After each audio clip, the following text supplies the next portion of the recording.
Hey everybody, welcome back. Wayne here.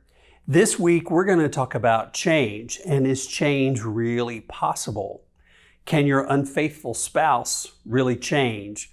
Or can your betrayed spouse ultimately overcome the remnants of infidelity and betrayal and the trauma and truly change?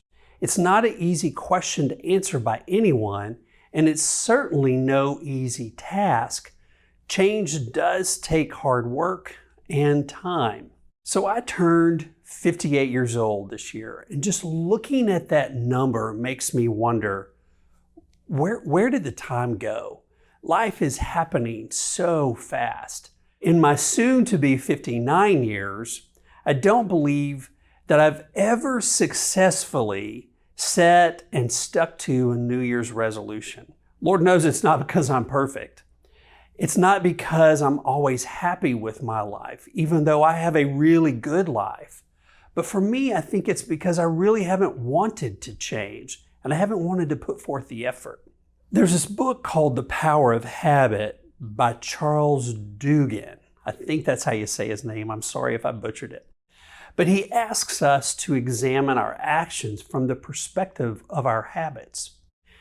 It's causing me to take a look at why I'm living and how I'm living. At the end of 2016 and well into 2017 was maybe one of the most challenging and anxiety-provoking times in my adult life, where I had a major life-altering events occurring simultaneously. And given my profession, one would think that I would have anticipated the impact of those trials. I never imagined the subtle ways that those events would change the patterns of my life. And there's another book by Henry Cloud. You all may know him by his Boundaries books. He points out that only 10% of happiness is based on our circumstances, and 50% of happiness is due to our genetics. The remaining 40% we control by our habits and our actions. 58 years ago, my entry into this planet was not an easy one. I would say even the first couple of decades of this life were full of emotional hardships and of various kinds. And in spite of all that, I will say I really enjoyed my life, and I can say that after 2017, my glass was more than half full. But it took and still takes work. Setting clear goals and intentions and slowing down. And for me, it's yoga, it's meditation, the list goes on. And everybody has their things that they do to help with some of that. I had to also work through, and still do, handling things like boredom and self-pity and loss of motivation, becoming sedentary as I get older, and watching what I eat and I drink. It was as if I abandoned many of my healthy habits for the ones that made me heartsick. So I started thinking about, how do we change? How does one change? And I know I'm not alone. And according to Duhigg, major life events have a way of getting us to abandon the healthy routines that we adopted for even older, more primitive habits that aren't self-serving. It's as if we readopt old habits as a way of coping, and rather than continuing healthy habits we've developed through the years. And even worse, those unhealthy habits seem to be etched indelibly into our lives and impossible to erase. And with the case of infidelity, it certainly has the potential to create habit change. The trauma it creates has a way of changing life patterns for both the betrayed and the unfaithful spouse.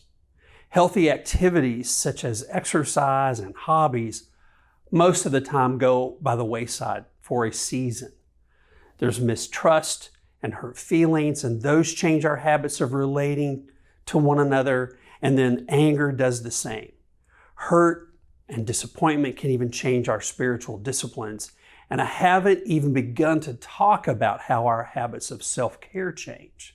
I oftentimes wonder what percentage of people picked up old habits of smoking and drinking as a result of betrayal, or how many fall back into old patterns of avoidance or escape. How do we get back to a life we love that's full of meaning and purpose?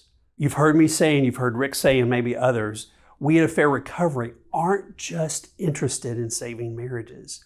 We're interested in helping those affected by infidelity find extraordinary lives of meaning and purpose. If the best you could do is save the marriage only to continue a miserable life, would that really interest you? I don't think it interests anybody that I work with. We want to let that crisis created by infidelity serve as a catalyst for positive change. But like me, you've got to take action. My spiritual director, Father Richard Rohr, he is my spiritual director. He just doesn't know it. He says that pain that's not transformed will be transmitted. And I don't want the tragedy of what's happened to rob me of life. I want it to serve as fertilizer that helps me grow. So where do we begin? The problem with habits is that they're unconscious. Our brains are amazingly efficient.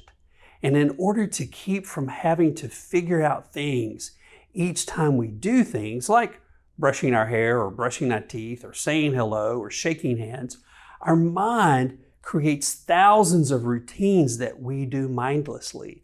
There's some research that shows that our brains are collecting and observing something like 5 billion points of data every single day. That's a lot. And most of that is a routine. It's why we can think about paying bills while backing the car out of the garage. But our habits are fragile, and it takes no thought at all to move back into old ways of being or acting. It takes a cue, and the brain takes over, repeating a programmed routine time after time after time. So here's what I want you to do this week. Bear with me, it's an assignment, and I don't give very many of those, but I want you to try this. I know it can be a little bit off-putting to do more exercises in light of what most of you are going through right now, but I believe this process of transformation, and I'm convinced it'll help you find healing and peace. So here's what I want you to do, and I'm doing it too. Each day for the next 2 weeks, I want you to write down 10 goals for your life. And then you're going to rank those 10 goals. And that's all you're going to do day 1. And then day 2, you're going to repeat that assignment, but don't look at what you did on day 1. You can't look back at it. And you're going to keep writing and ranking 10 goals every single day for the next 2 weeks and not look back at the previous list. And I think what happens at the end of that couple of weeks, your goals will begin to solidify and be consistent day after day after day. And once we've identified those goals, we'll be ready to address those habits. And we'll talk again later on what to do and how to do that.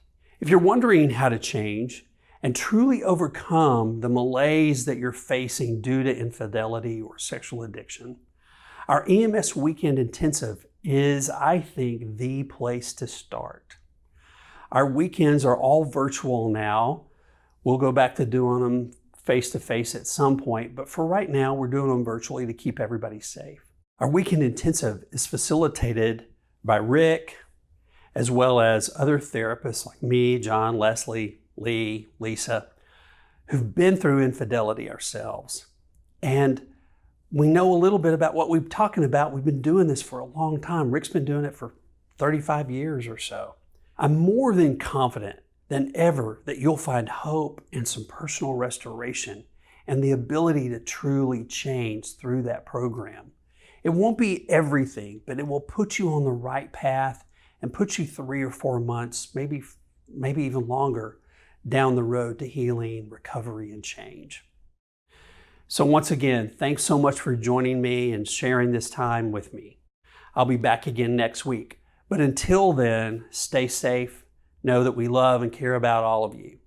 So thanks again for joining me.